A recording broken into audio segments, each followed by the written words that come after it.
అందరికీ నమస్కారం. Tulasi Nagar Alvin colony కుకట్పల్లిలో ఉన్న శ్రీ లీలాద్రి లక్ష్మీనరసింహస్వామి ఆలయం జీర్ణోద్ధరణ తిరుమల స్వామి ఆశీస్సులతో ప్రతిష్టా మహోత్సవమే కాకుండా శ్రీ తిదండి శ్రీమన్నారాయణ దేవానాథ రామానుజాచార్య స్వామి ప్రత్యక్ష పర్యవేక్షణలు ఈ కార్యక్రమాలను జరుగుతూ ఉన్నాయి. అంతేకాకుండా శ్రీ వత్సాచార్యులు గారు శ్రీ లక్ష్మీనరసింహ శ్రీ మాధవరం కాంతారావు దంపతులు స్వహస్తాలతో 9 రోజులు విశేష కైంకర్యం శ్రీ లీలాద్రి లక్ష్మీనరసింహ ఆలయంలో జీర్ణోద్ధరణలో మరియు లక్ష్మీనరసింహస్వామి, భూవరాహస్వామి, కోదండరామచంద్ర స్వామి, గోదా శ్రీకృష్ణ, పంచముఖ ఆంజనేయ స్వామి, ఆదిశేష, గరుడ, హయగ్రీవ స్వామి, శ్రీ అష్టభుజ ఐశ్వర్య విజయ కారుణ్య శ్రీ దాసాంజనేయ స్వామి, అదే కాకుండా విశ్వక్సేన రామానుజ విగ్రహ ప్రతిష్ట కూడా జరిగాయి. దానితో పాటు ద్వైస్తంభ ప్రతిష్ట మహోత్సవం కూడా నిత్య యాగశాల హోమాలు కూడా జరిగినాయి. ఆ హోమాల్లో భాగంగా శ్రీ లక్ష్మీ నరసింహస్వామి గండభైరవ మహాయాగం కూడా చేశారు.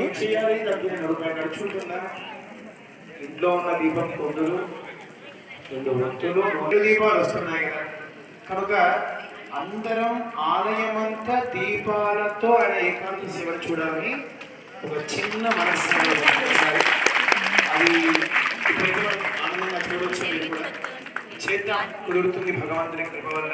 ధాన్యములతో చేసిన కొంచెం ధాన్యాన్ని మీకు ఇస్తారు. ఈ ధాన్యం మీకు వ్యాపార నిమిత్తాలైనా వేరే వేరే వ్యవహారాల వల్ల మీరు ఇబ్బంది పడితే ఆ ధాన్యం ఇలా భూమి మీద వెళ్ళి దర్శనమిస్తారు.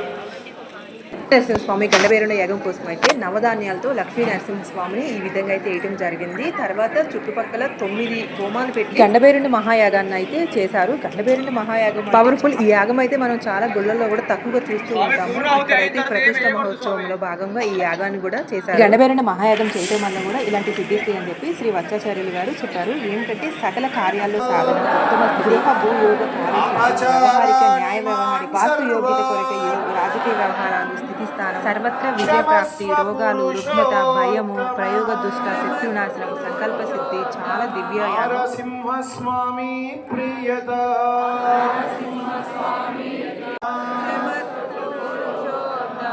నరసింహస్వామి ప్రియత